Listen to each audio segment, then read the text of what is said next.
determination, passion, stamina, and the will to win. The end result, the Ricmotech Sports Car Series.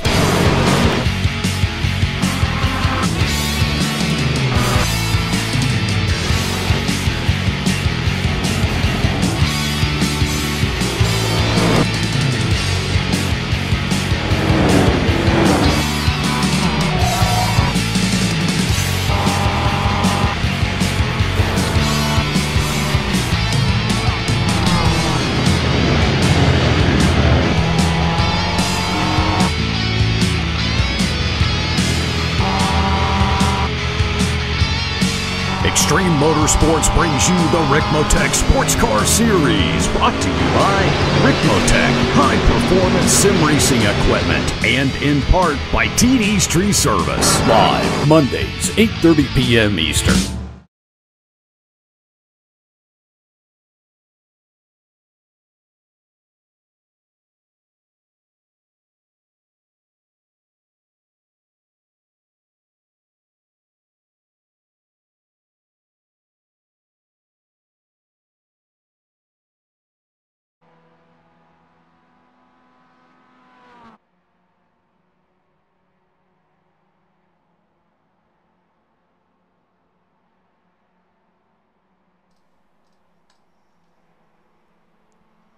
Good evening, everybody. Welcome to Apex Racing TV and welcome to the Belle Isle Street Circuit here in Detroit for the third race meeting of the season in the Extreme Motorsports Ricmotech Sports Car Series. Hello, everybody.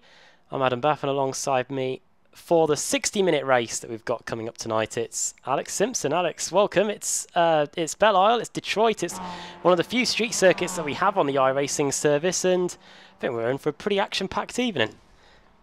Yeah, good evening, everyone. Looking forward to this one. I really enjoyed this circuit. I obviously had to learn it quite intensely when we did the BSRTC round here. And it is a fun track to drive, I have to say. And I think the Mustang and the MX-5s, they'll be great. It is a challenge. It is difficult. The walls are very close. It is an absolute street circuit. And yeah, it will punish a lot of mistakes tonight. And this series known for good quality driving. One of the best leagues out there for drivers being very patient with each other and a lot of respect shown, and they're going to need it tonight because, like I say, those little mistakes, well, they're going to be very, very costly indeed. Yeah, it arrived on the iRacing service around June, and it's the first time that the Ricmotech Sports Car Series is here. So, here is the first track guide that we've ever had of the Belle Isle Street Circuit. And we're going to find out what it will take to tame the 3.76 kilometre streets. Let's have a look at it. Welcome, everyone, to Belle Isle Road Course, located here in Detroit, Michigan. Great to have you with us as we provide you your track guide today in the Ford Mustang. Well, Belle Isle, one that is a very technical street circuit that actually sits on a 982-acre island in the Detroit River. It stretches right around 2.35 miles in length and is considered one of the most rigorous street circuits in the world. And you can see why. Look at the concrete barriers right up to the edges of the course. And you'll notice in this lap all of the undulation and bumpy track surface that drivers have to contend with here at Belle Isle.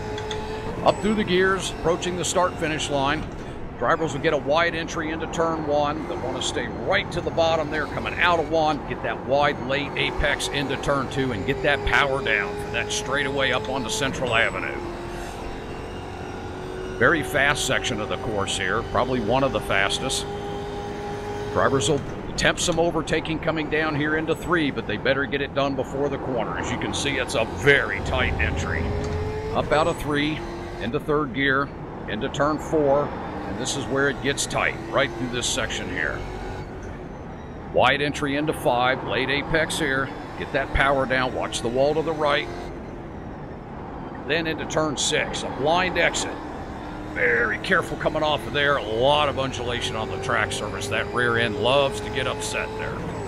Coming down Strand Drive, running along the shoreline here of the Detroit River. You see the skyline up ahead as we approach the Corvette Bridge and down into the fountain section. Coming through turn seven, get that power down quick so you get up into turn 8, late apex to this whole section of the fountain section.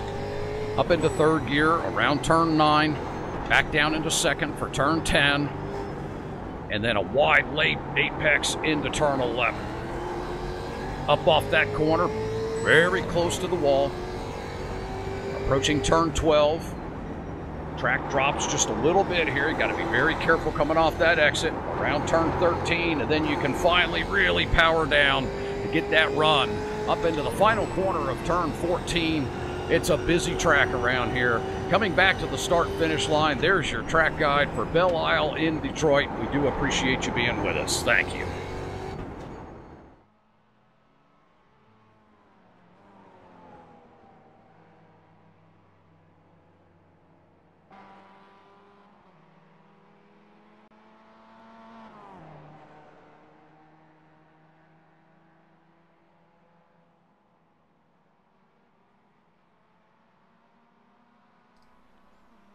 And there we have it, a look around the 3.76 kilometre circuit from the perspective of the Mazda MX-5. And we're back here with qualifying just going on, by the way. And looking at the time so far, Alex, there's barely 2 seconds in it between the Mazdas and the Mustangs. I think this is probably going to be the closest we see the two classes over the whole season. Yeah, I'm looking at the interval between Raymond Bader Jr., who's currently... Well, actually, I don't think he is the slowest of the GS class. It looks like Robert Brist is the slowest, and he's right in the middle of the ST field there as well with a 1:43.5. So Mike Dam on what is provisional pole for the STs with a 1:42.5. So there's like 1 second between them. I mean, this is going to be really interesting once the race sort of settles in, to see if they're just able to hang on. I don't think we've ever seen it this close, and you know there is that. Like a couple of decent straightaways at this circuit where the Mustang's going to be able to use its muscle and pull away. So it really does go to show that the Mazda is going to be far superior in the corners. This is going to make it interesting with strategy. I don't think we're going to see them get lapped tonight. You know, I think they might stay on the lead lap, and like you say, you might even see like Dam and at the moment Jordan Walk in second and Hartley and Co. They're going to be sat on the tail end of these Mustangs, using them for a bit of slipstream, and perhaps, you know, just sort of sat there thinking, well, you know, come on, I've got a guy behind me that wants to overtake me, get a move on. This could be very, very exciting. One thing you will notice is that we don't have Aaron on pole position, which is a bit of a rarity. It's Dexter Castro that's currently in provisional pole, 39.3 from him. That's just over 0.2 of a second quicker than the reigning champion. Tyler Shiflett third, Thomas fourth, Kevin Ford in fifth, and then you can see the gap between the pole in the Mustangs and the pole in the Mazdas. Mike Dam currently on pole there with a 42.5, and then Jordan Walk with a 42.7, then Rob Hartley, Iannucci, Gymnast, Bristow, and Travis Fenke. So that's the state of qualifying then with 3 minutes to go. Let's have a look at the championship standings then going into this one. These are the GS Pros, and it's Aero Nom that leads the way. 76 points for him, 8 points ahead of Stephen Thomas, Kevin Ford in third, Tyler Shiflett fourth, Jeff Jacobs fifth, and then just 1 point between Jacobs and Wright, and a further 1 point back to Russell Ruddock in eighth. Then Katila ninth and Mike Ruddock in 10th place. There's Dexter Castro. He's down in 15th place, no points, which kind of implies that this is his first race meeting of the season. And if it is, what a way to introduce yourself. Over to the open category in the Mustangs. If it will open. He hopes.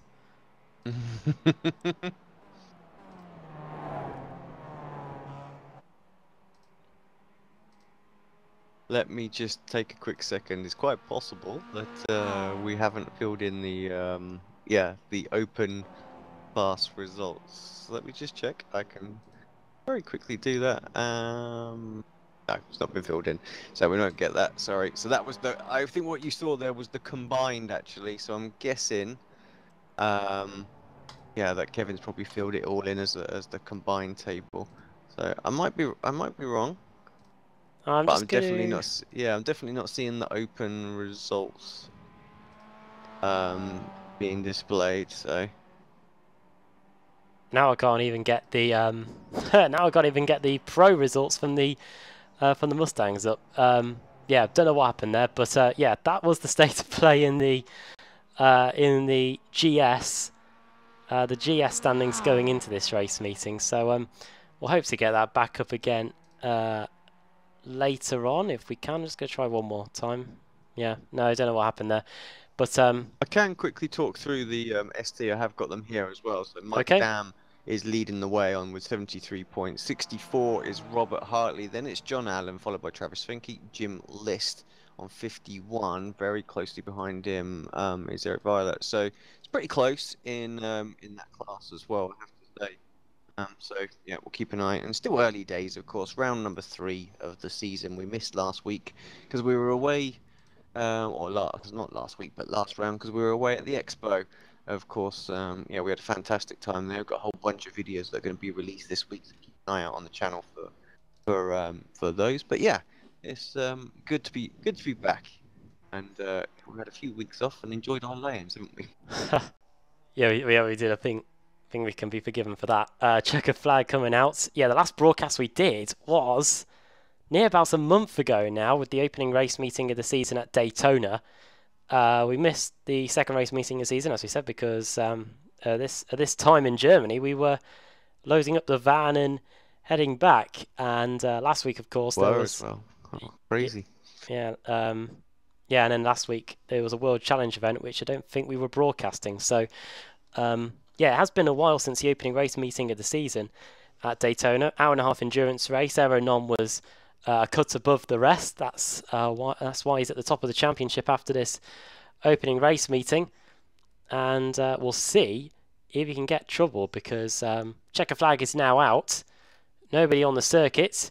So in a moment we'll get the grid up and we'll run you through the grid.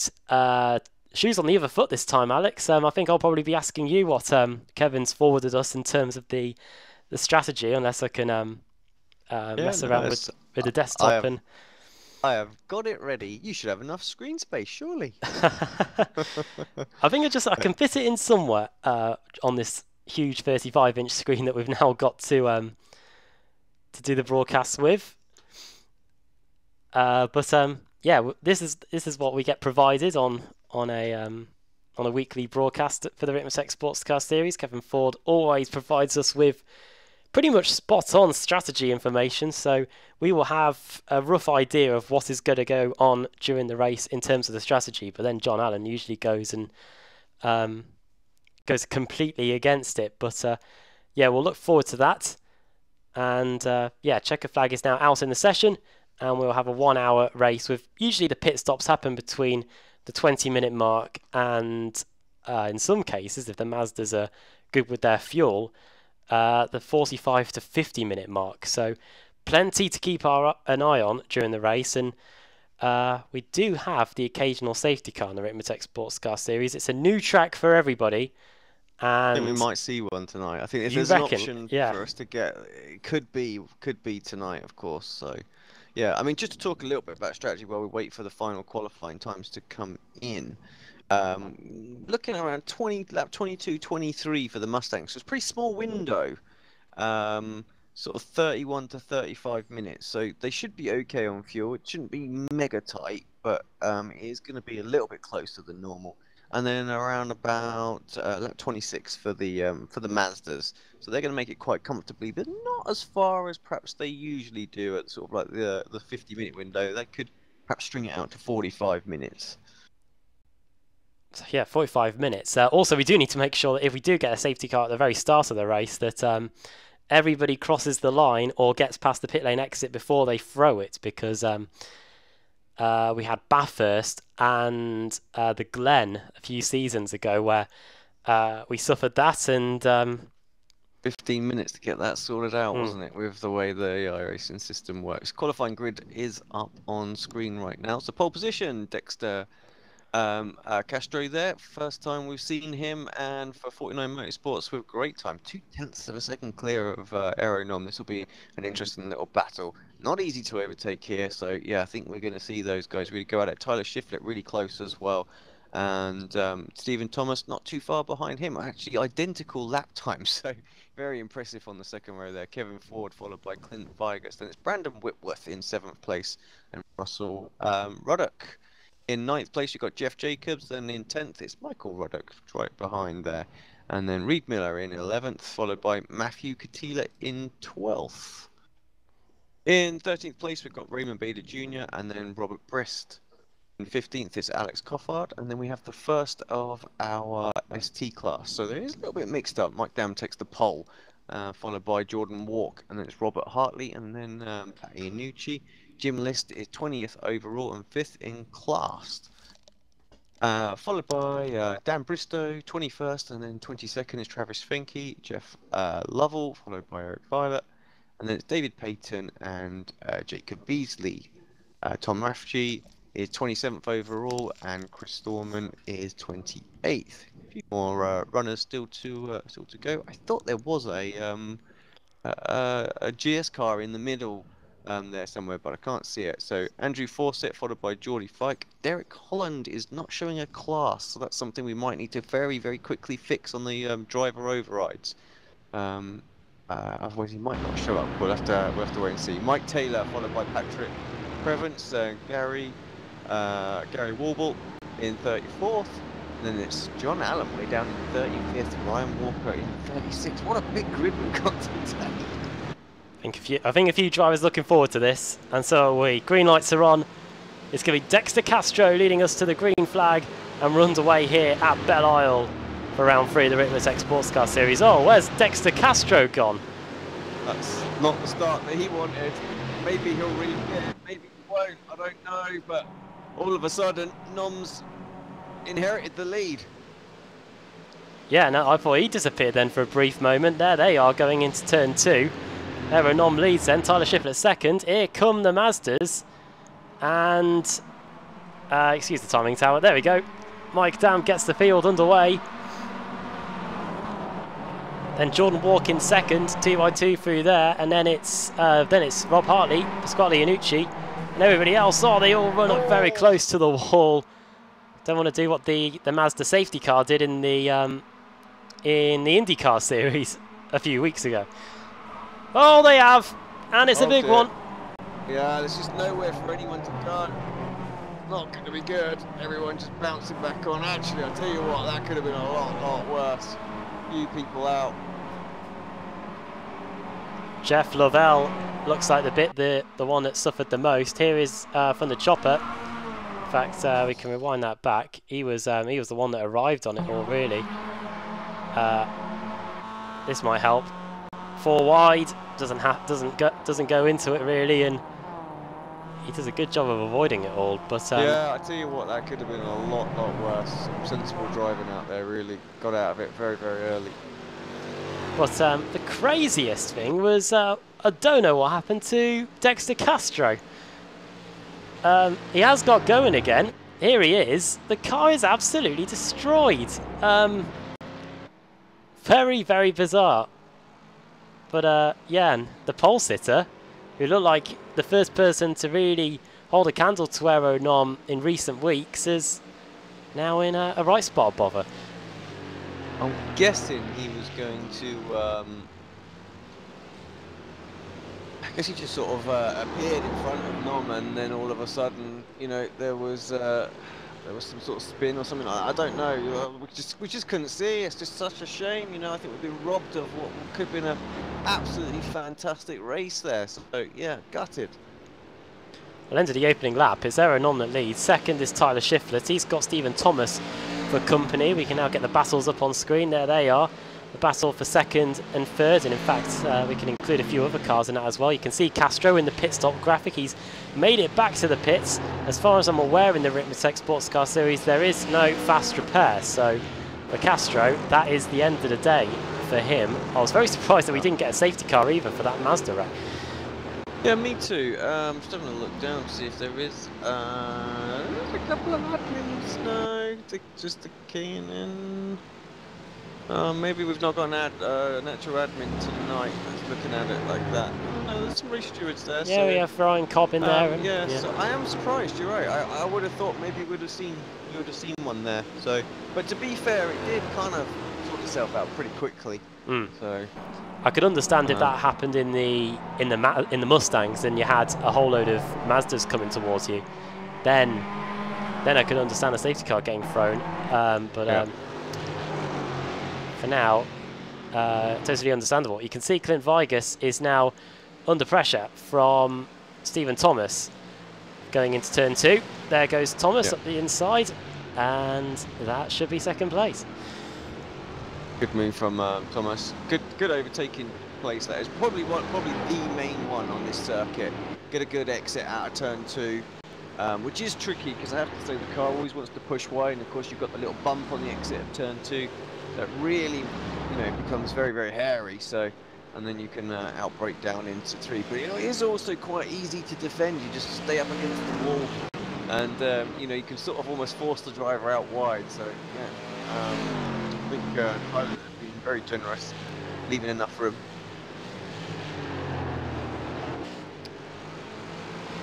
Yeah, so Thomas can now try and chase after Aeronom. There he goes through the camera shots. Check in on the Mazdas again. It's these two that are breaking away at the moment. Just trying to get them up so you can just see the Mazdas on their own. There you go. It's Mike Dam leading by 0.6 of a second to Hartley. Then it's List in third, and then just 0.3 of a second between List and Bristow. For some reason, Walk isn't on there, I don't think. But there is Jim List. I think what you want is class set 1 and class. That's the combination. There you go. There you go.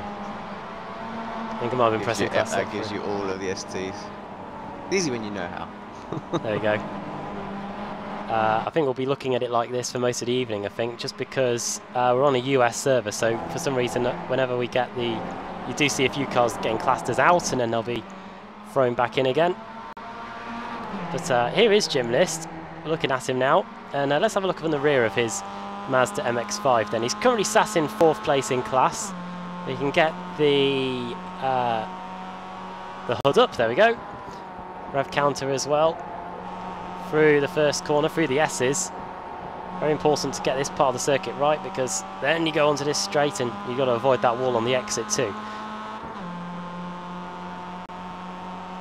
And here he comes as well. A bit of damage to the back of to Bristow's car, and it looks like he lifts off a bit there. Don't know whether that could be either just holding back for now, Alex, or maybe even, dare I say, some fuel saving going on. Yeah, I mean, it's early days, perhaps. I mean, we always see that, I think, in this series, that there's not this mad rush to get moves done. It is an hour-long race, of course, not like the sprint series that we often cover here on Olympics Racing TV. So, yeah, perhaps just biding his time, and, although he's having a little look this time, I'd have thought there would have been a sense of urgency, because the guys are starting to scamper away just ever so slightly ahead. So, you don't want if you catch that gap back up. Oh, so go for it. Oh, there's going to be a lot of that tonight, I feel. Just drivers just sort of into the wall ever so slightly. Of course, the more you do it, the worse the car will get, and eventually you will start to pick up a little bit of suspension damage here and there as well, and it's definitely going to cause some performance issues. Back here with the Mustang class. A few battles going on here. This is Matt Katila, who sits in 9th place in class. He's got Jeff Jacobs just behind him, and then Reed Miller sat in 11th. So the Mustang pack all very close. You can see getting very leery at the back. That was Alex Coffard in the HJ Motorsports car. Loses a bit of time there. And coming down the fastest part of the circuit, really, Alex, now going into the right-hander at the end, and there is that wall that pokes out there at the end, so if you do run a bit wide, you don't really have much time or room to correct it before you end up hitting that wall. Well, there's almost no time whatsoever. Just a couple of messages in the TeamSpeak chat as well, mate, that might just help you out just for a second. And I've just noticed as well that Dexter Castro is in the staging room area. Maybe we can have a little chat and find out exactly what happened as his race has come to an end very, very quickly. Don't mind, I'll bring him up. Yeah, sure, we can get him in. Hi, Dexter. Well, we didn't want to be speaking to you this early. We were hoping for an absolutely fantastic race between you and Aaron Nom. Just what happened? You disappeared on going into turn 2, and the next time we saw you, your car was an absolute mess. Yeah, I'm not really sure what happened. I've never seen anything like it at all. Never had anything even remotely close to it happen, and basically into turn 2. My screen just completely froze, but instead of finding myself in the wall afterward, when it came back I was in the exact same spot. I was just in the middle of the pack. So that's absolutely the most bizarre thing I've ever had happen on iRacing. I'm just glad I came back, inside of somebody else's car, and I'm glad it ghosted me, because that would have been a horrible way to just start my time in this series. And then it happened again a couple corners later, so I had to just park it. Ah, nightmare. Well, it's a shame. It was looking so good for. Well, it was nice to, nice to see. I made a bit of a statement, I think, with qualifying at least, even though the race has not gone the way you want. What sort of experience have you got in the car? Well, really, the Mustang. I think it was the first car I ever bought, outside of the rookie content, and it's really the car that, of all the cars in iRacing, it's the one I'm, the most confident in. I feel the best about my abilities in. Probably have about the most experience of any cars in the Mustang, and I really feel like I at least have an outside shot against just about anyone. I'm not going to say I'm the fastest person in the world at it, but I feel like I could at least hold the draft of the aliens, and that's not something you can say for most cars. Well, certainly good sort of showing in quality tonight, so we're definitely going to look forward to seeing what you can do in the next one, which I'm frantically scrolling down just to have a look. Road America is what's coming up next. Very, very different circuit to what we've got here today, but is that somewhere you enjoy? Yeah, I mean, it's not my favorite, but it's not like it's a terrible track. It's just, it doesn't stand out for me. It's, a lot of the same corner, it feels like sometimes, but sometimes that can make for good racing too. Yeah, and of course a lot of draft in there as well. Well, just hard luck really for today. Just not what we wanted to see at all. So, but I am looking forward to seeing what you can do at Road America. Yeah, thank you. And I'll probably try to at least see if my computer looks like it's not trying to kill itself. I'll see if I can get out and maybe at least turn a few laps. At least find an open spot in the traffic to test it out first. But hopefully I'll at least turn some laps. Awesome stuff. Thanks very much. And yeah, well, we'll catch you next week. Yeah, see ya. God, so unfortunate for Dexter Castro. Go from to. I have seen that myself, like a couple of times. Where it's just froze. But yeah, not for quite some time, I have to say. And I remember one of the builds as we're looking at Dan Bristow trying to line up a move on list here. And then, sort of second half of the corner. I tell you, that little bit of wall to the left through that right hander is so tricky. You just want to carry the speed through there, and it just narrows down very, very quickly. Quite a few cars have clipped it. I've noticed that. Oh, well, just like that. As you can see the damage as well. So the front left picked up there by Jim List on the exit of the corner. When you were talking to Dexter Castro, we saw briefly the damage that Aero Nom's already picked up. He continues to lead though, and it looks like it's showing no signs of slowing him down. In fact, he put in a purple sector 4 on this lap as we come across the line to start lap 8 in these cars.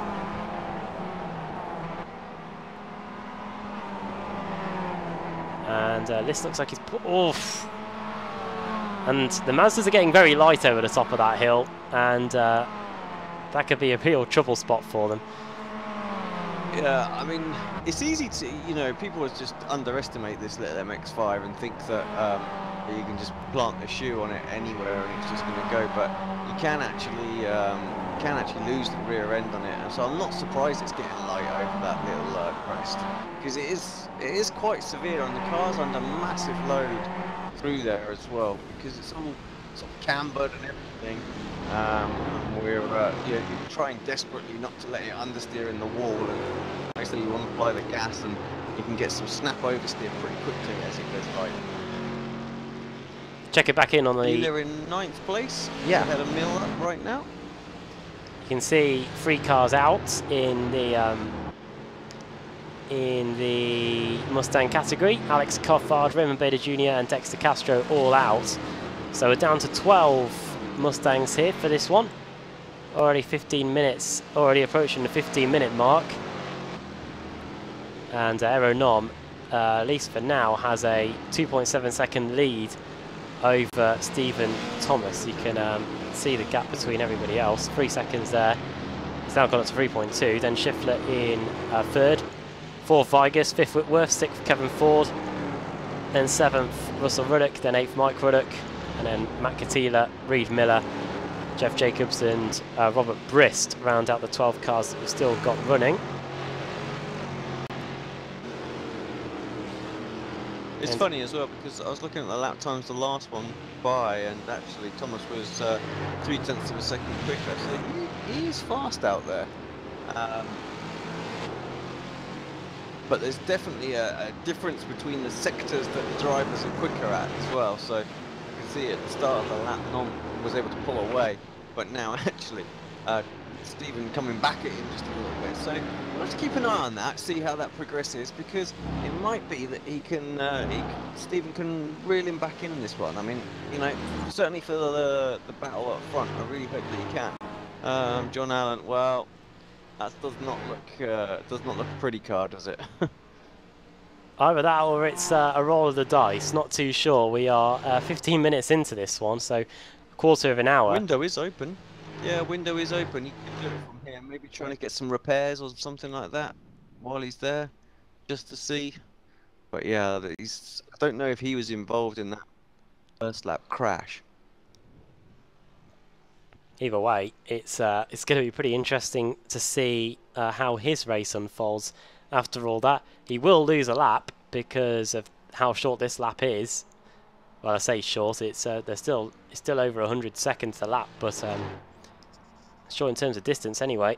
And away he goes, and you can see that the Mustangs are starting to get into the Mazda traffic. Here's Stephen Thomas in 2nd place, lapping one of the Mazdas there. That was Gary Woolbolt in 29th place overall. Through he goes.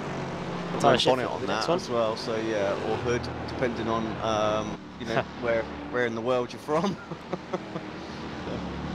I'll translate for the Americans that are watching. Bonnet and boot, hood and trunk. I think it is. And the Aussies, well, I think we need Scott Newton here to say what they say. Yeah, God knows what the Aussies call them, that's for sure. From my days of watching V8 supercars, it's genuinely a combination of both of them, really. But stuff I've heard anyway. You can also does look good going through that first sector, you know. So just the right amount of lean on it, just to make it look nice and sporty. I definitely want to see an update to this car. Like, you know, there must be a newer version of it now that they can introduce, surely. Come on, iRacing. Let's give these boys something that they can do. Of course, it used to be the old Continental Tire series, didn't it? That it used to run in. I think it still does. Does it still run in the Pirelli World Challenge thing? I don't know if anyone's watching that can confirm if it still runs in anything, or has it been updated? Well, yeah, I think the only sports car series that we really get from America here in the UK is the IMSA. So, and I don't think we see this. Well, don't see a Mustang in that. unless it's in the GT Daytona category. But yeah, the car is due an update, I reckon. As Stephen Thomas now negotiates the fountain section. Driftline Racing. A little twitch there as well. Through this left-hander that switches back to the right. Such a tricky corner. God, just another corner that just wants to have a horrible amount of understeer. And through the sort of double right-hander. Important to get the line, to get the entry right here on that corner so that you can carry the speed out. Could be flat out through this part. No real issues. I know in the Kia it's a bit of a struggle to get it flat out through there, I have to say. You have to get the line right. Front wheel drive understeer for the win. Here is Ryan Walker, driving for Youth Energy. He's our biggest mover in the field so far. 11 positions gained since the start of the race. He sits 10th in class, and considering it's the middle of the night, Ryan Walker's not doing too bad as he comes onto the back straight now. He's got Tom Rathje for company, and behind him he's got Jeff Lovell and Chris Torman. So Ryan Walker going well here. And of course, Ryan has had a fair bit of experience around here, because I know that he did the BSR MX-5. I think it was the Summer Cup where they visited Belle Isle. So he has done like 4 races around here already, so he knows the circuit relatively well. He's really coming along in this car as well. He's racing in, and yeah, up 14 spots, so a great drive so far from him. Yeah, it's at 22nd place overall, car 97. And sitting in quite a comfortable position here with Tom Rathje providing a bit of tow, and he's got a decent run on the exit here, Ryan Walker. Might be a good opportunity to see if the Scotsman can get by as they come across the line. Just in front is Rathje driving for Asprey Motorsports. Picking up a lot of dirt in it. Now we're going to see the Mazda get very light. Different lines as well over the top of the hill. Great run by Ryan Walker.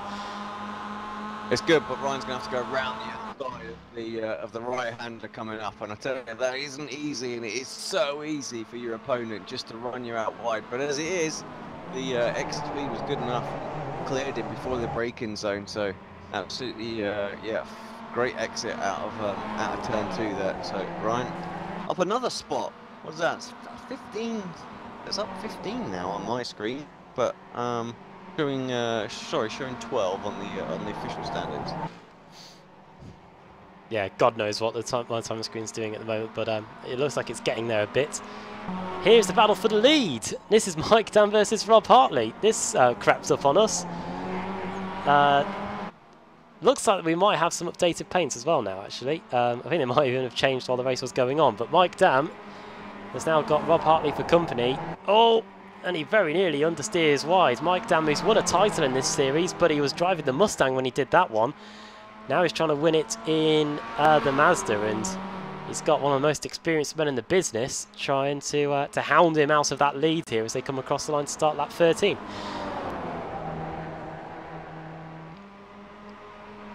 Just a question that's coming in on YouTube is about drop weeks, and Harley just skimming the wall.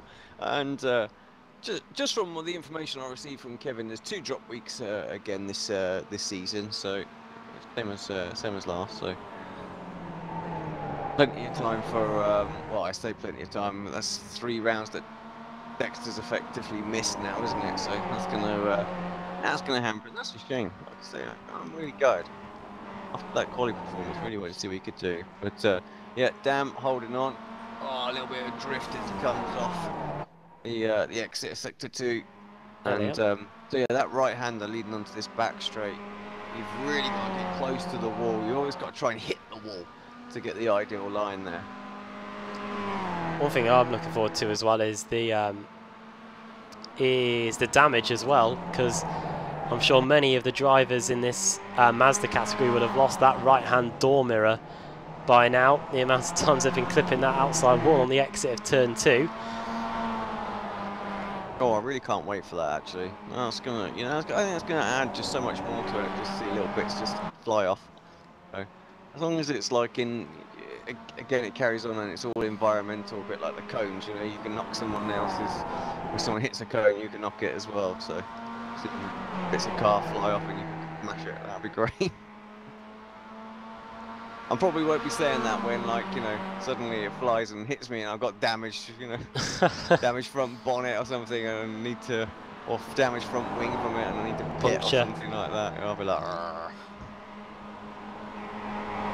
Looking forward to it. I know the first phase they're going to do is you might not be able to see what you've lost, but you'll on the road, but you will see where it's gone. So if your bonnet falls off, you won't see it on the track, but you will know that it's gone. I think that's what they told us anyway at the Sim Expo a few weeks ago, which we do have an interview with the iRacing people set to come out. You can see pit stops starting to take place in the Mazdas as well.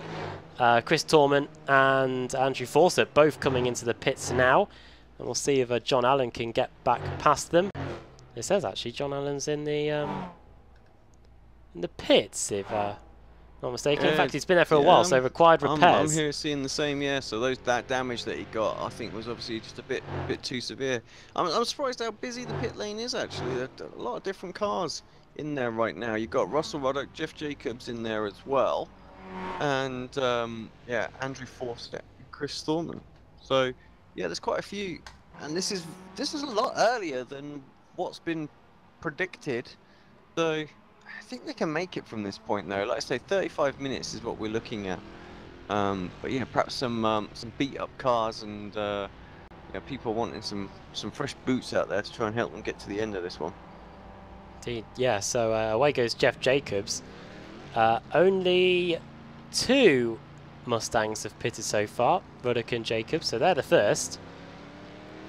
And we'll see if any of the others follow suit. Here is our leader then, Team Bushfinks Aeronom. Currently 3 seconds in front.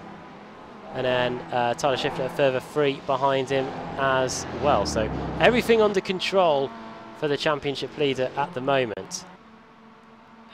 Jacob Beasley is now into the pits in the Mazda MX-5. I have to say, a very healthy Mazda MX-5 field today with quite a few names that we haven't seen before. So proof that this series continues to grow. And Beasley's definitely roughed up the left-hand side of that car as it gets jacked up. Yeah, the series just, like you say, continues to grow, and they've even got some Slack available now as well, so you can head to their website and we'll potentially show you a little advert in that in about 5 minutes time. But yeah, head to the website and support the series, and got all sorts of stuff on there as well. Being a little nosy. Aeronom in and out. 17.4 second stop for Aeronom. Pit lane is very, very busy at the moment. Mike Ruddock is also in. There he is. Reed Miller and Matt Katila all in as well, as there's not enough pit stalls for everybody. As you can see, one of the Mustangs and the Mazdas have married each other together. Katila now coming down the pit lane, going to rejoin in what looks like 9th place. Not too far away from one of the other Mustangs as well of Michael Ruddock. So we have got 5 Mustangs yet to stop, and they include our current race leader, Stephen Thomas. Here he is, Driftline Racing car. Tyler Schiffler in second for Meh Motorsports, and Meh Motorsports also in third with Clint Vigus. And then Brandon Whitworth fourth, Kevin Ford in fifth. So those are the 5 cars that are yet to make their stops in the Mazda, in the Ford Mustang category. Yeah, all starting to happen right now. I've seen something on the swag shop that we need to get. There's some pillows that you can get with a big Ricmotech logo on it.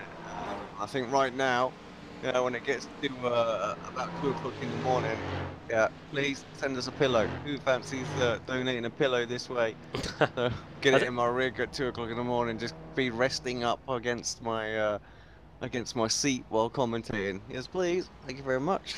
I don't think there'd be a pillow that I'd be more happy to see. At the end of one of our, if we still do the World Challenge, at the end of one of our World Challenge broadcasts, Brandon Whitworth in now, along with Stephen Thomas, which means that Tyler Schiffler inherits the lead. the famous Ricky Bobby livery there with the Cougar on the front. There too. Oh, a bit, yeah, definitely a bit of damage. He's definitely either hit something or someone over the course of the race, and this is a good battle for the lead. This is Clint Vigus. It might not be for the overall lead, but for now, while they haven't made their stops, this is the battle for the lead. Clint Vigus in second for Mare Motorsports. Technically two teammates going at it then, going into the right-hander at the end of the back straight. Vigus running a bit wide. 0.6 of a second between the two. Of course, it is worth trying to go for the lead when you're in this position, because there is bonus point available. 1 point for leading a lap, so, you know, we'll want to try and hold on to this, and, you know, well, Clint will want it instead, that's for sure.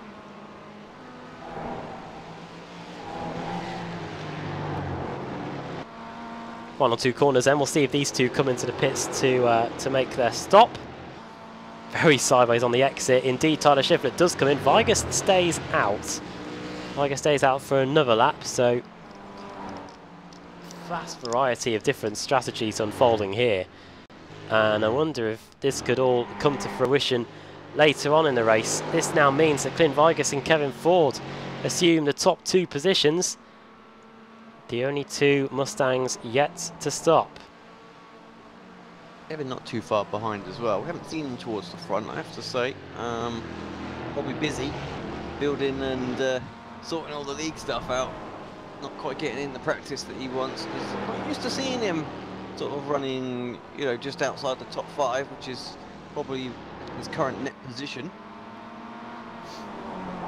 18-second stop there, you saw for Shiflett as well. Yeah, pretty sort of standard. Everyone's sort of been around that, haven't they? Sort of seeing some that were in the 16s, some that were in the 17s. The slowest stop we've had is actually Stephen Thomas, which was 21.95 seconds. So that's, yeah, that could, well, actually no, it's not really done anything because Tyler Shiflett's already pitted, so as well. But it could have swapped it around a little bit. But all that's done is give Nom a little bit more of a buffer. It has. This hasn't changed though. These two still yet to make their stop. In fact, half the Mazda field, I say half, about a third of the Mazda field have made their stops already. The rest are still yet to make their pit stop as well, as we've just reached the halfway mark in this third race meeting of the season in the Ricmotech Sports Car Series. We're just waiting on Vigus and Ford really to make their stops, and then we're going to get this commercial break in. We'll see here that Vigus and Ford are indeed very, very close. In fact, yeah. Vigus was Ford really closed up that yeah. lap, wasn't he? Yeah, that was a very, very good lap. Looking at the lap times, it was about 1.5 seconds. So, yeah, phenomenal time.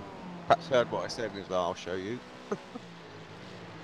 Hello, everyone that's watching as well. A few people, a few new faces that we haven't seen in the chat. So thanks very much. I hope you like what you're watching. If you do, well, hit that like button. That helps our channel. And yeah, if you really like what you're doing, well, hit the subscribe button as well. Get all the notifications when we have new videos coming up as well. So, channel's going to take a slight direction alteration in 2019 as well. So, a lot more sort of got more hardware videos that are going to start to come out, review videos and things like that. So yeah, keep an eye out for that. So going to be some news-based stuff and all sorts as well. So not just broadcasts moving forward for 2019. We're looking forward to it. Some of the usual broadcasts as well. Some of the big series which have really taken off on this series. Oh! Well, that was very well held by Clint Vigus. Kevin Ford got a fantastic view of that, and you can see that I think Vigus might just be starting to struggle with those tyres a little bit. Yeah, I think you might be right, just coming off of that. They're staying out again.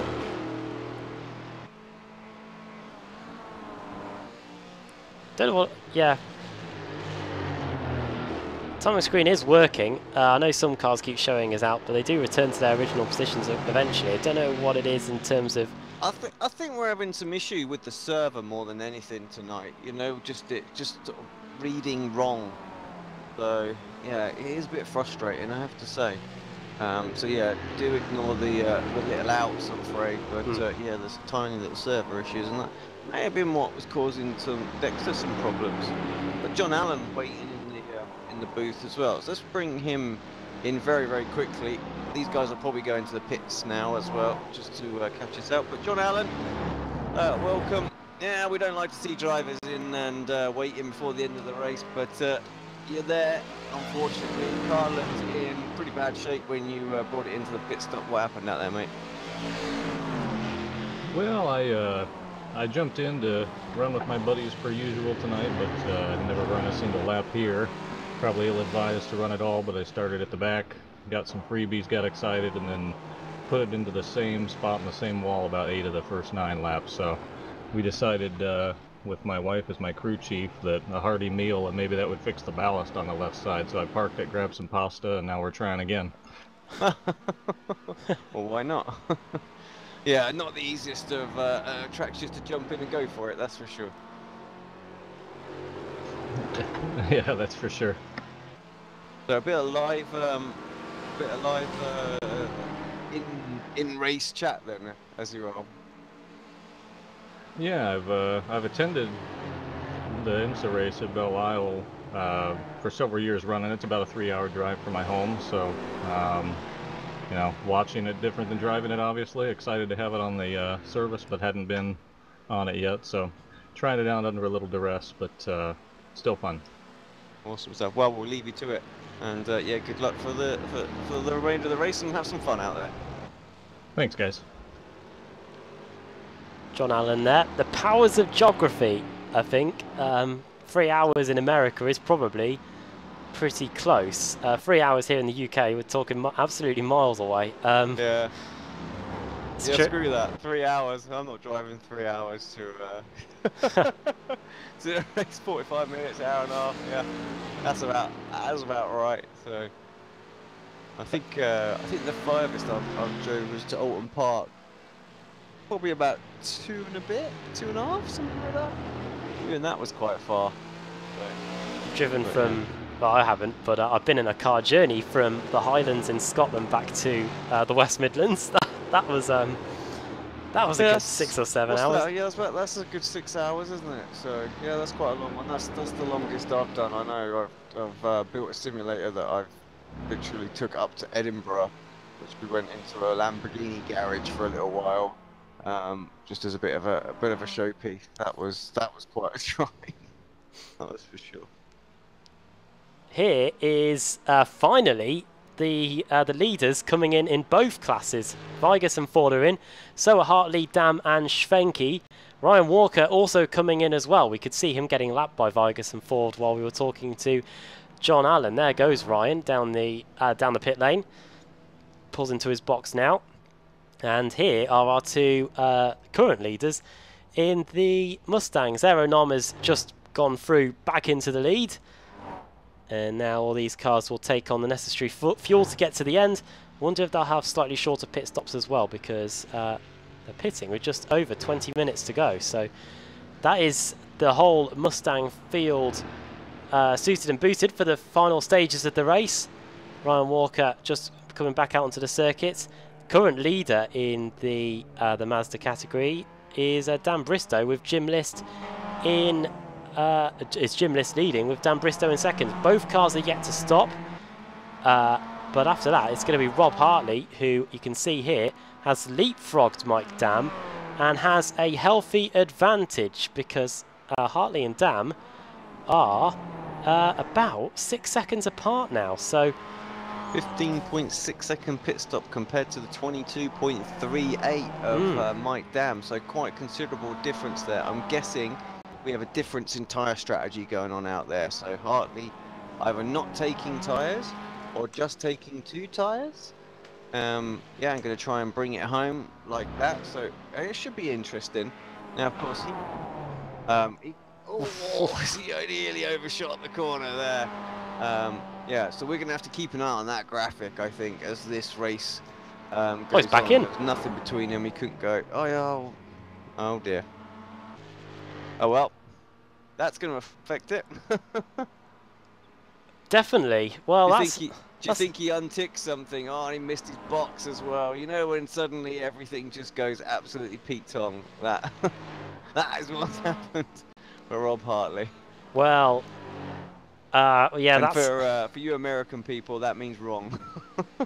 So 5 seconds, maybe it was too good to be true, those extra 5 seconds gained in the pit lane, but either way, Rob Hartley, either that or he sped on the exit of the pit lane, because if he just missed the fuel, he would not be sitting here for 30 seconds. It was 30 seconds exactly as well, so it could be a speeding violation on the exit of the pit lane.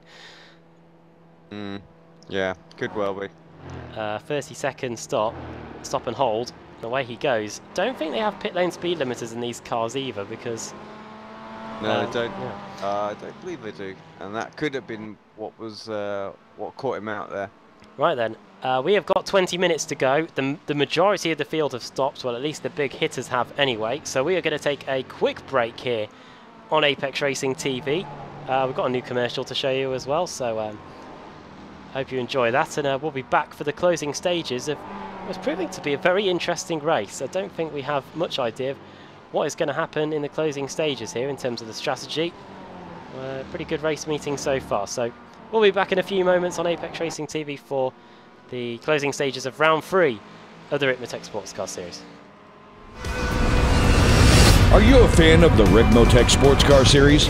Now is your chance to show off your favorite sim racing series by visiting our online store. With clothing and apparel for women and men in all sizes, merchandise and gift items like coffee mugs, laptop skins, mouse pads, and many more items to display your passion for sports car sim racing. Visit us today at ExtremeMotorsports99.com and click on the online store button. Thank you for watching and supporting the Ricmotech Sports Car Series.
We're back then for the final 19 minutes or so of the Ricmotech Sports Car Series, the third race meeting of the season here at the Belle Isle Street Circuit in Detroit. Let's have a look at our leaders in both classes then. Aeronom, here he is. He is at the top of the tree in the Mustang category with a very healthy advantage indeed. Let's get those up. He's got a 3.6 second lead over Stephen Thomas in second. Tyler Schiffler in third. Brandon Whitworth fourth. Clem Vigus in fifth. That is the state of play there. That gap has come down though considerably, because Thomas was a good 4 seconds longer in the pit stop as well. So yeah, Stephen's looking quick. Not sure he's gonna have enough time to get there, but yeah, he is looking good, that's for sure. You can see it's 2.2 seconds the gap. Yeah, exactly. Very interesting graphic really when you can see that gap coming down. So a bit of traffic coming into play as well for a few laps, I feel. But yeah, we'll keep an eye on that gap, because that might get really close towards the end of this race. Here are the last two cars to make their stops. Jim List and Dan Bristow in the Mazda MX-5 category.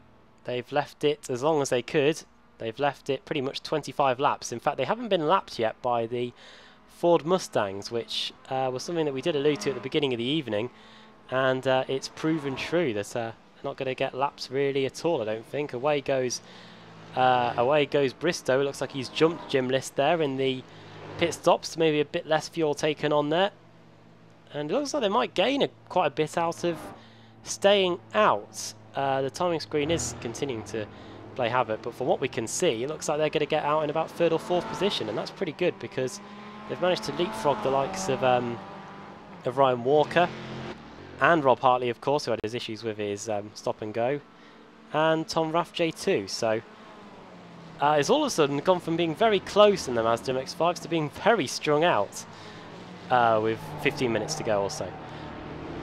Which just goes to show how much of a driver's circuit this place is, because in recent, races, or pretty much every other race that we've ever covered in this one, it stays really, really close all the way to the end in the ST class, almost everywhere. So it's perhaps the GS that strings out, and actually the GS is slowly coming back together.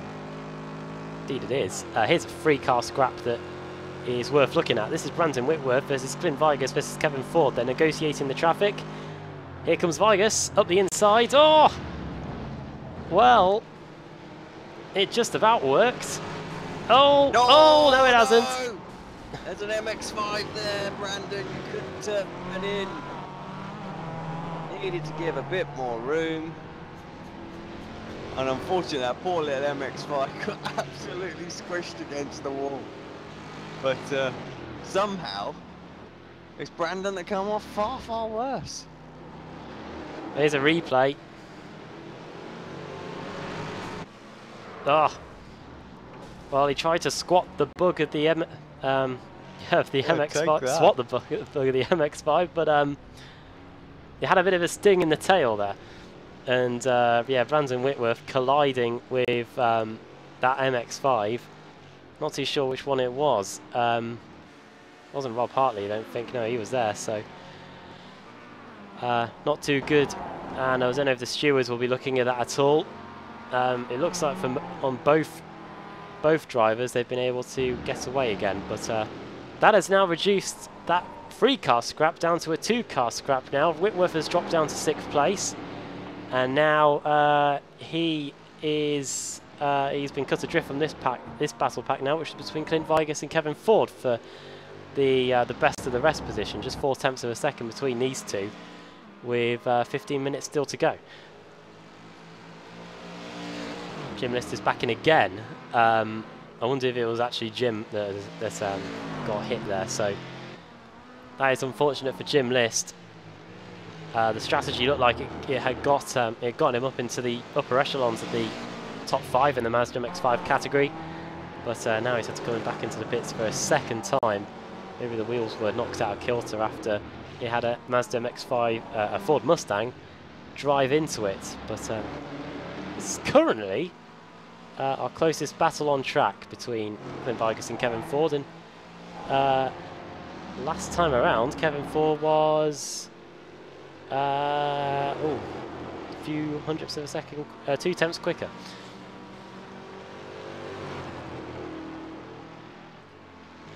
Going to see what their lap time's like as they come across the line now. Kevin Ford does a 41.2. Clint Vigus does a 42.0. There you go, there's 8 tenths. Now losing a lot of drivers all of a sudden. You're right, I think it was List that was involved.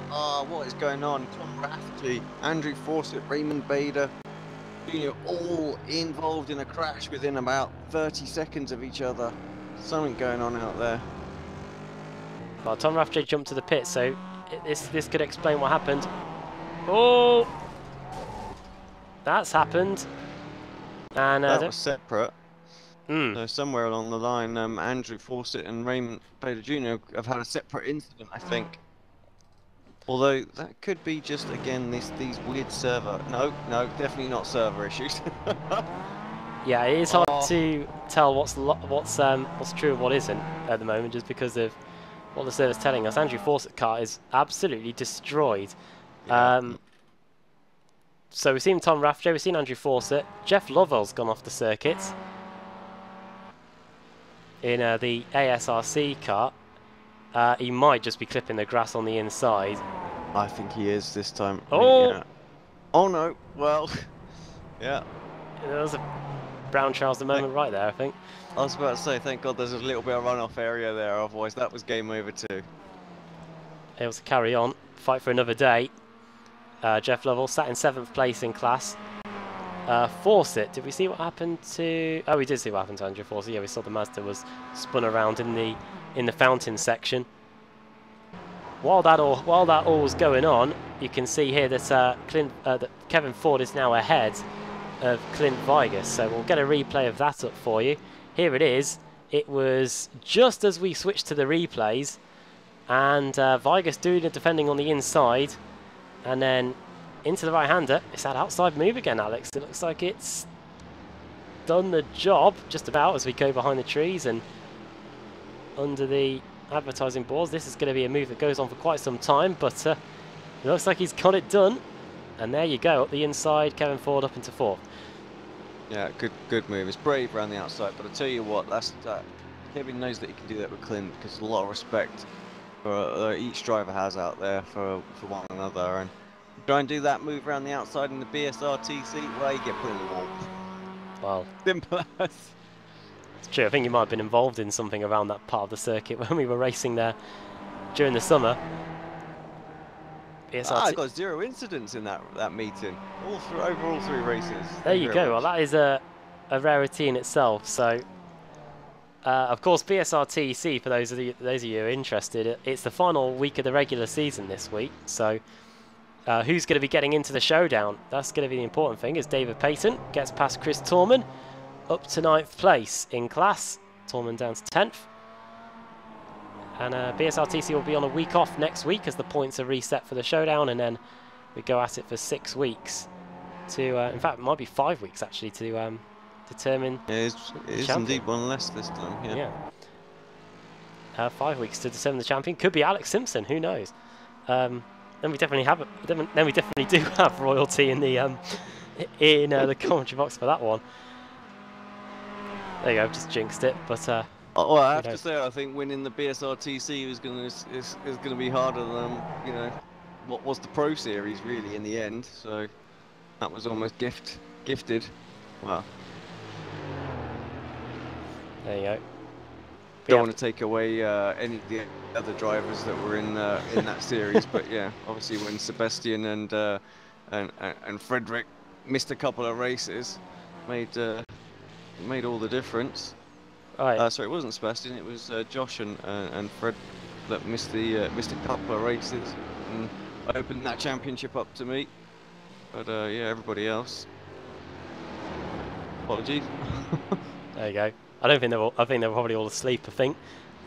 Here is the battle between two teammates, two brothers. I think, isn't it, or is it father and it's father and son, isn't it? Father and son. Yeah. So. Russell Ruddock versus Michael Ruddock going on here for 7th. I always and forget 8th. Who's dad. That's the trouble. It's the two Iannucci's that are brothers, isn't it? Yeah, correct. It is. This is the father and son duo. We could guess, but I think we'd just be doing a stab in the dark, really. But we have got 9 minutes to go, and these two are doing well. Ruddock's gained 1 spot since the start of the race. Michael Ruddock gaining a few others. Seeing something? Yeah, I've just seen a massive array of red on my event viewer as well. Chris Thorman, David Payton, Ryan Walker crashed. So I don't know if something's gone on out there. Ryan's not going particularly fast as well, so he is here. He's picked up a bit of pace now, so maybe he's okay.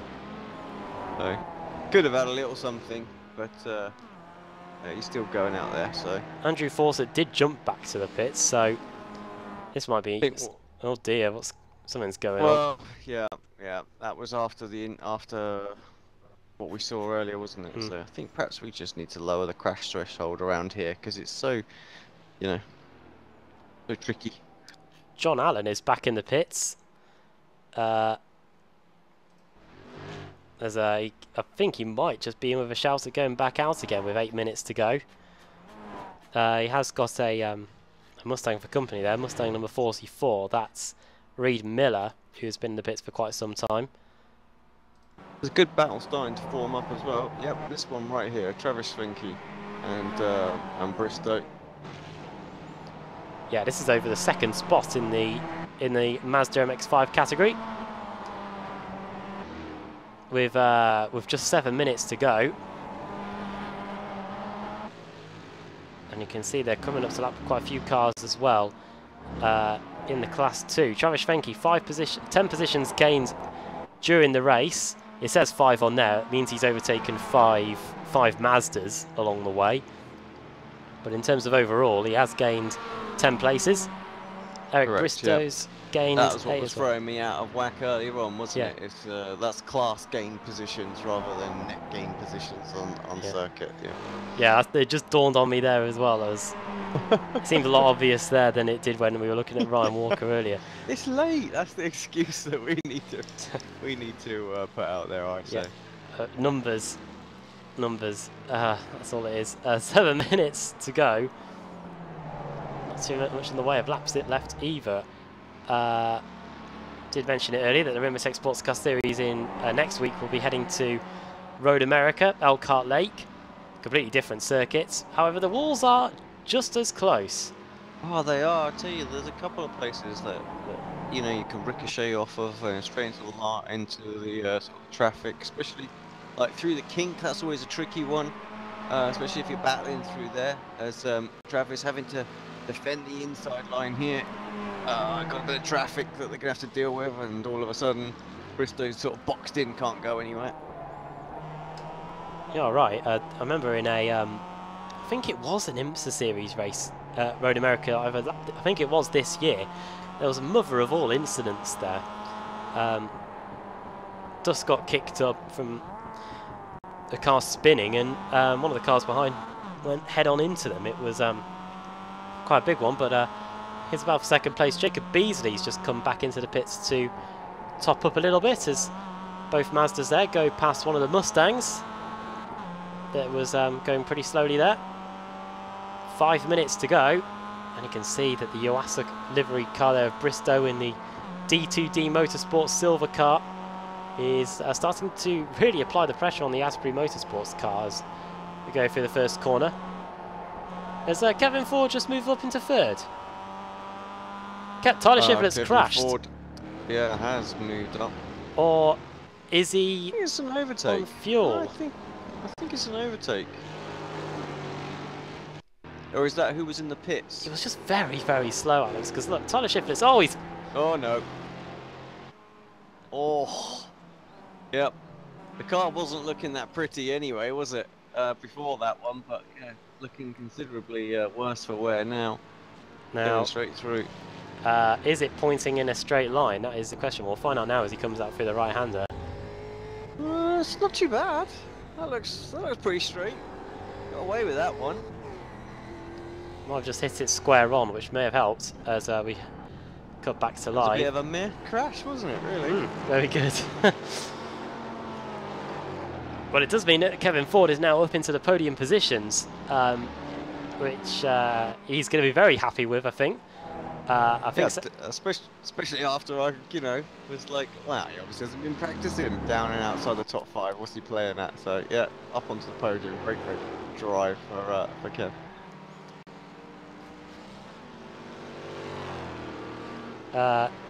It is very close between David Payton and Chris Torman. There these two are, fighting over 10th and 11th place in the Mazda category with just a few minutes to go. They're one of a few scraps that we've got. We've got the Vigus v... So we've got the two Ruddocks, which are about half a second apart. We've got the Schwenke-Bristow battle, which is about half a second, and we've got this one too. So, and in fact, we've also got the battle between Geordie Fike and Mike Taylor. So we've got a few to keep our eyes on as we enter the closing stages of this one. This is the battle over a second place trophy in the Mazda MX-5 class. Yeah, this is definitely an interesting one from my point of view. And if we can just go on board just for a second with Bristow, just to sort of see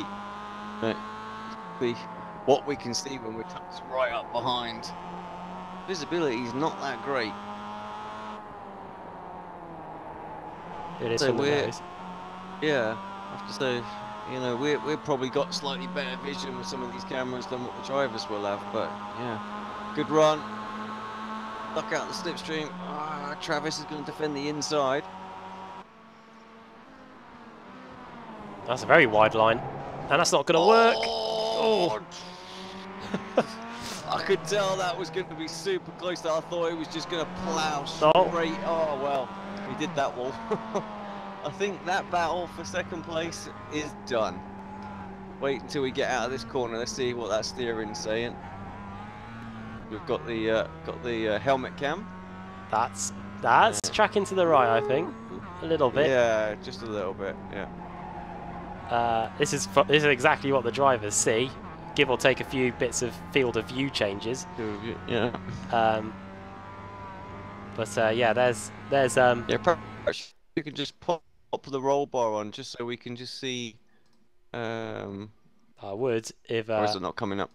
Oh, there we go. There the driver. There. Oh, there we go. Yeah, a whole load of drivers just much came. Better idea. And of course, he is just losing. Yeah, exactly that. Just that tiny little bit of tracking. No, we got away with that. It could have been a lot worse. Just under a minute to go, as now the server really decides to throw a paddy with us, as it shows the whole field's decided to crash. But we could be on the final lap as we look at aero nom. We've got just under a minute left, so I reckon we might just squeeze one more in here. And yeah, I think you'll make this. Oh. I think you might have actually hit that, you know, the bit of damage showed up. Might have been a bit of net code. Yeah. Gap has closed down. Let's bring that graphic back up for a second, because it'll be interesting to see how that slows. Gap has come down, so you'll need just a few more laps. I think. Look at the last couple, really gained. You know, nearly say half a second, not quite that much, but let's have a look this time. 41.7 over 51.4. So Kevin Ford actually the fastest driver out there right now. Yeah, Stephen, he's just not going to get there, unfortunately. Yeah, close. We'll notice that Russell Ruddock is now ahead of Mike Ruddock, or has that actually stayed the same? I think they've actually just swapped positions again. Yeah, they have. So Michael Ruddock was in front briefly, but now it's Russell that's back in front with a few laps to go. Tyler Schiffler is really struggling, and Clint Vigus could fancy his chances of getting fourth in the closing stages. The gap is 0.8 of a second. They've both got almost identical damage to the front right of their cars. It looks like the Vigus might just be in a bit better nick. Yeah, I definitely think Clint should be able to get this one, surely. Down this back straight, can get the run, get the slipstream.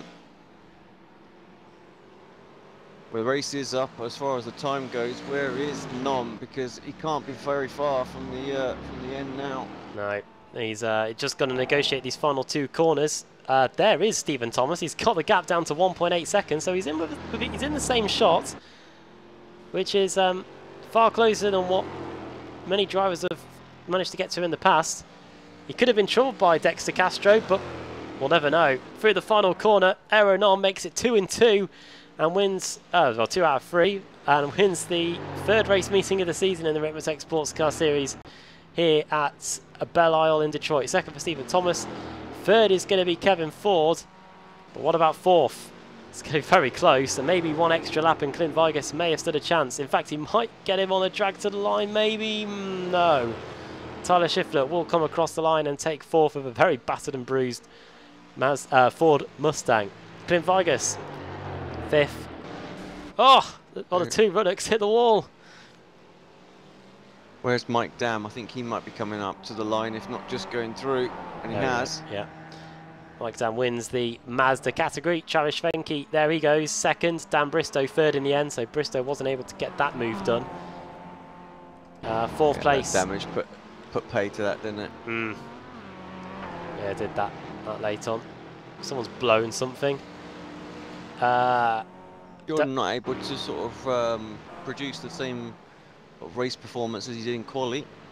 This one's very, very smoky. So come across the line. Not too sure who that was. Still a battle out there, I think, maybe with Mike Taylor?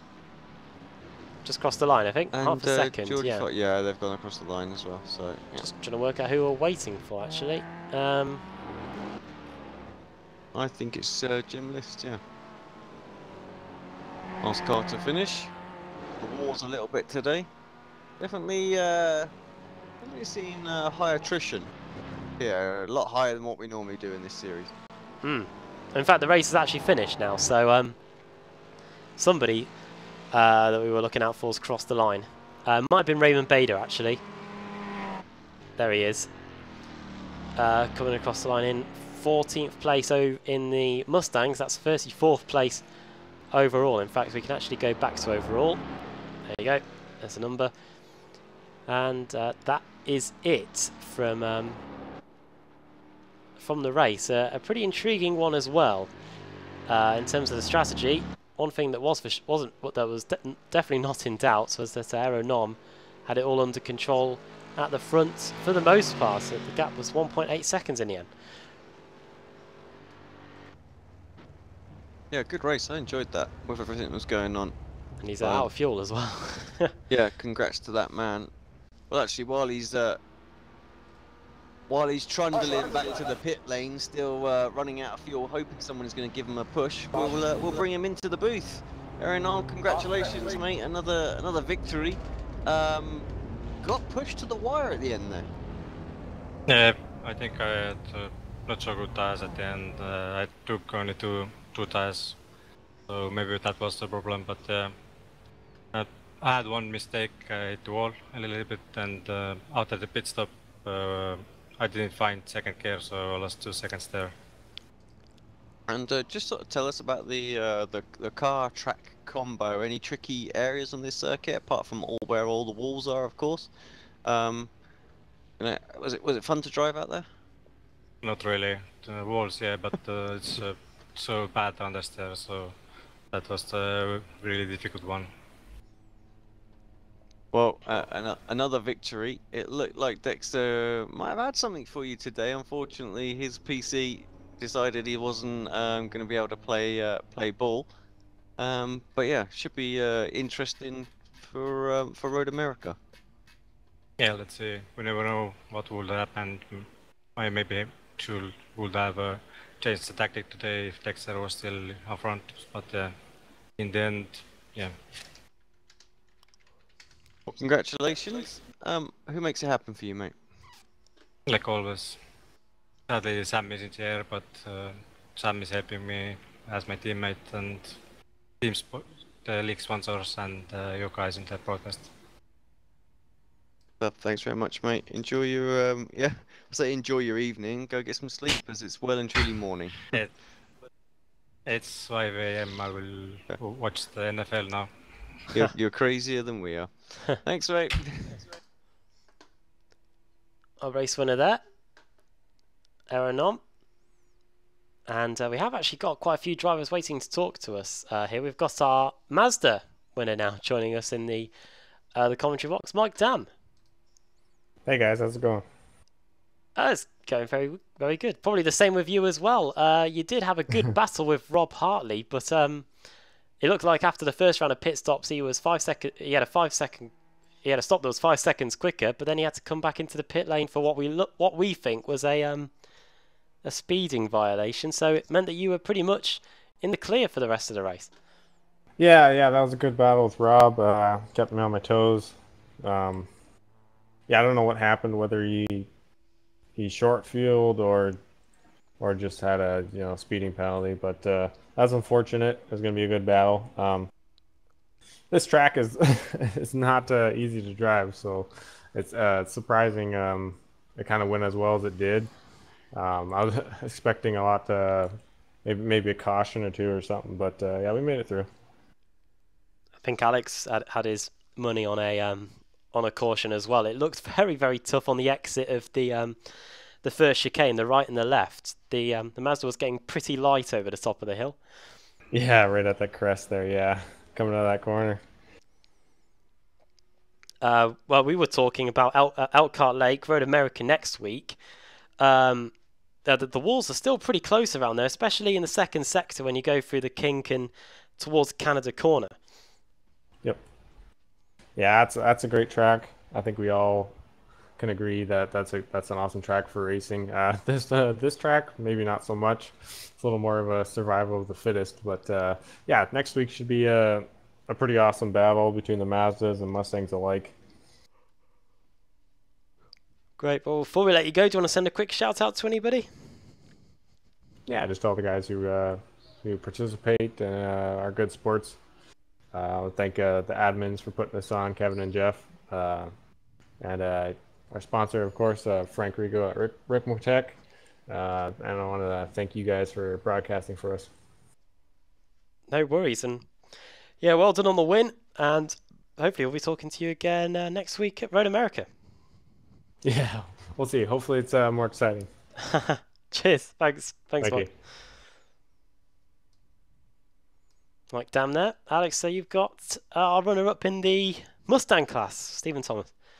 Yeah, Stephen, we were sort of willing you on to try and catch Aero towards the end of that one, but what, 2 laps short? Yeah, I think so. 2 or 3 laps. Yeah, it was getting there though.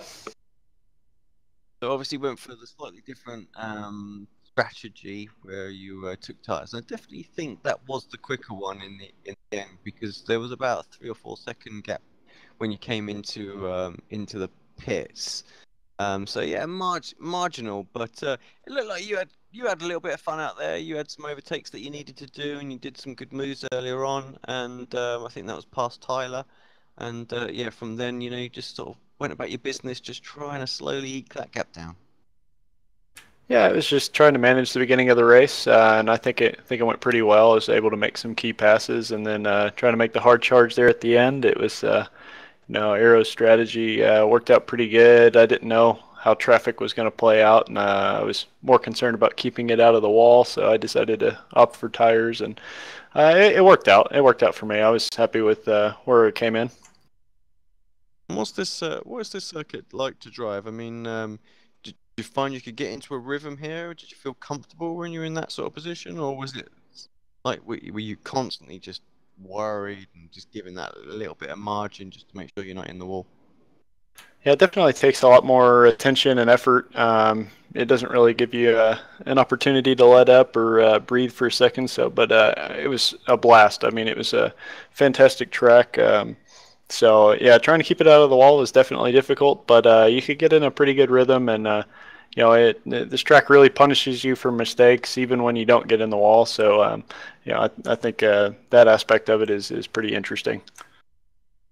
Repeat the performance and maybe get one step higher next week at Road America? Yeah, I really like Road America. I seem to do pretty well, and I think I'm a little more evenly matched with Aero at that track, so I'm hoping for a good result. Yeah, and some great overtaking opportunities there as well. So let's see what happens. Well, wish you all the best of luck. Who makes it happen for you before we let you go?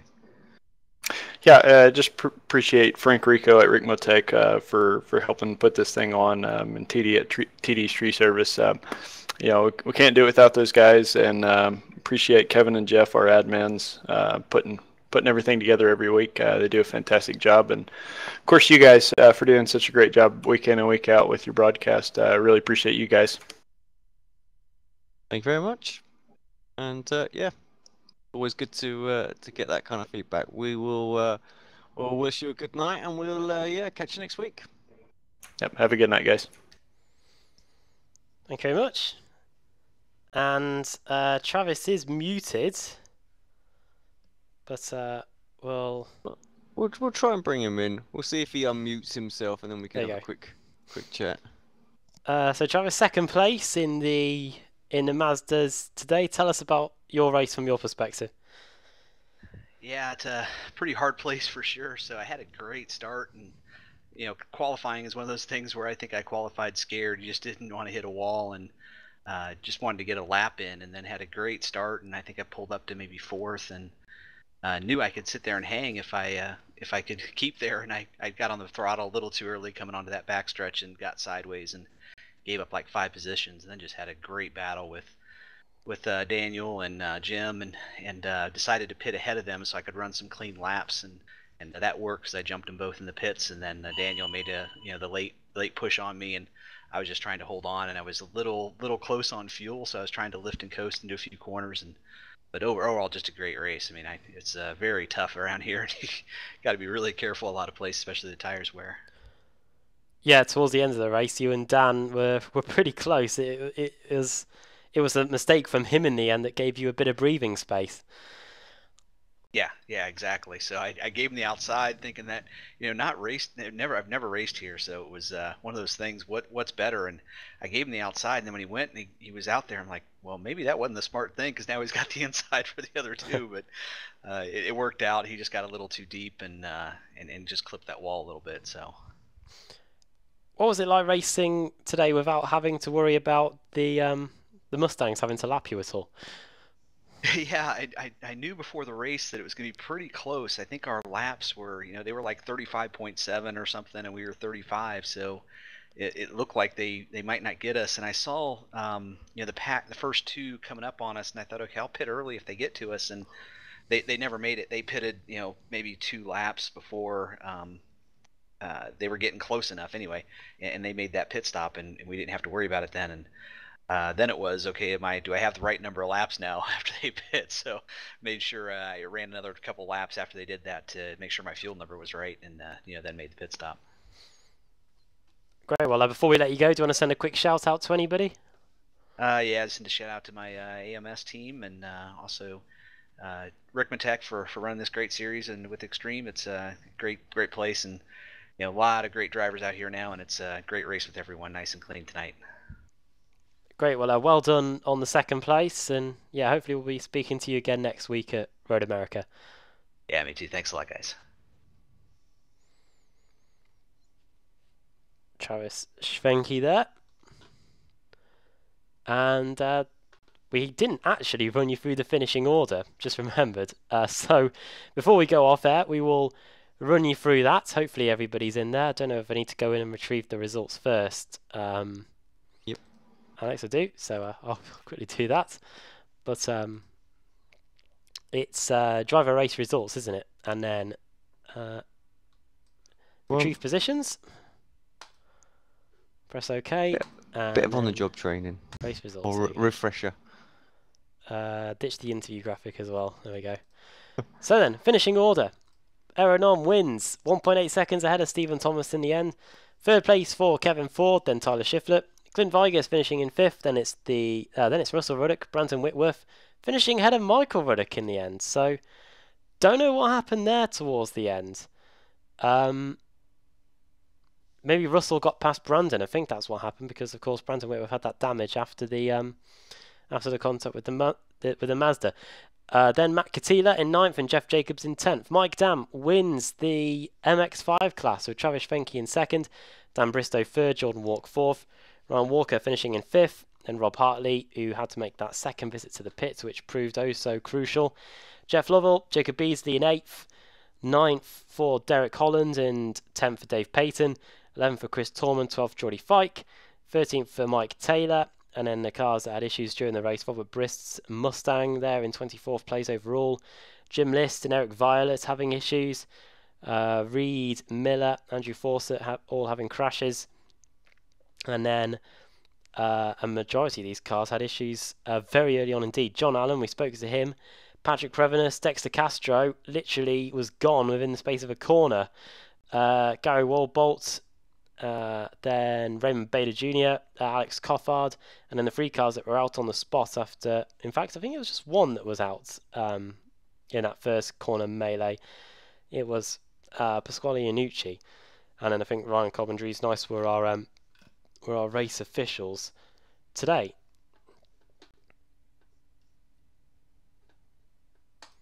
So then, Alex, end of an evening, and tell you what, that was a pretty good race. I feel like more awake than I usually am after. I agree. Yeah, me too. Yeah, I think even when you're watching them that close to the walls, it keeps you on hyper alert, waiting to see what happens. And yeah, Road America next week. Looking forward to that one as well, because we usually get quite a lot of the action at that track too. Yeah, exactly. Quite, just a great track. Lots of opportunities to draft and overtake, and drivers know the circuit well, so it should make for some good racing. I think perhaps the MX-5s will be a little bit sort of worse than what we've seen this week, just because again it just becomes a real slipstream circuit. So they'll probably stay together with each other, and we won't see anything apart from maybe the odd little change here and there until after the pit stops. Well, that is it then from here in the Ricmotech Sports Car Series here at Belle Isle. We've got a very, very exciting week in terms of the tracks that we're visiting. Tuesday night, or tonight in the UK, it's BSR MX-5, the Autumn Cup at Bathurst.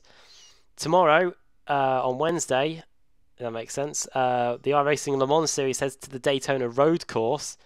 And then on Thursday, the BSR TC hits Bathurst for the for the penultimate race meeting of the showdown. It's Bathurst this week, then Japan, Suzuka the week after that. So 2 very difficult tracks for the drivers that are just outside the top 10 to try and get themselves into it. Then, of course, at the weekend, we've got the iRacing World Championship Grand Prix Series from the Apex Racing UK perspective. That's at Spa, so that should be pretty good. And then on the Sunday, the iRacing Grand Prix Series heads to Spa as well. And then Sunday night, BSR Simortal Porsche Cup. So that's a rundown of what we've got over the rest of the week over Apex Racing TV. Make sure to give us a like and a subscribe as well, and then you'll be able to get notifications of when we're live for all of those broadcasts, and you don't want to miss any of them either. But for now, that is it from here at the Ricmotech Sports Car Series in Belle Isle. My thanks to Alex for joining me in the commentary box, and we'll see you next week at the same time when the series heads to Road America for round 4 of the championship. Bye for now.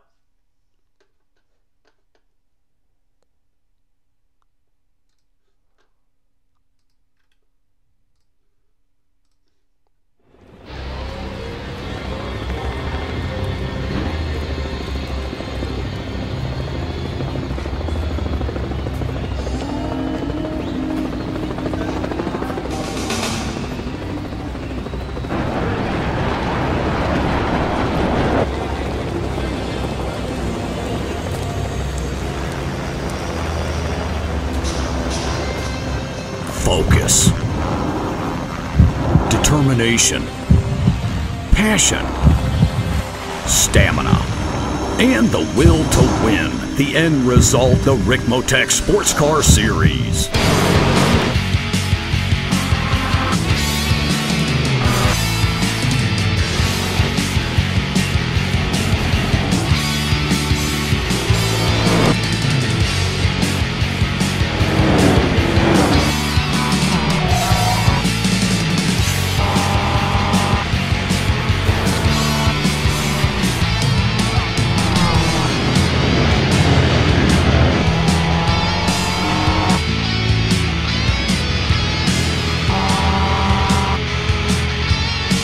Extreme Motorsports brings you the Ricmotech Sports Car Series, brought to you by Ricmotech High Performance Sim Racing Equipment, and in part by TD's Tree Service. Live Mondays, 8:30 p.m. Eastern.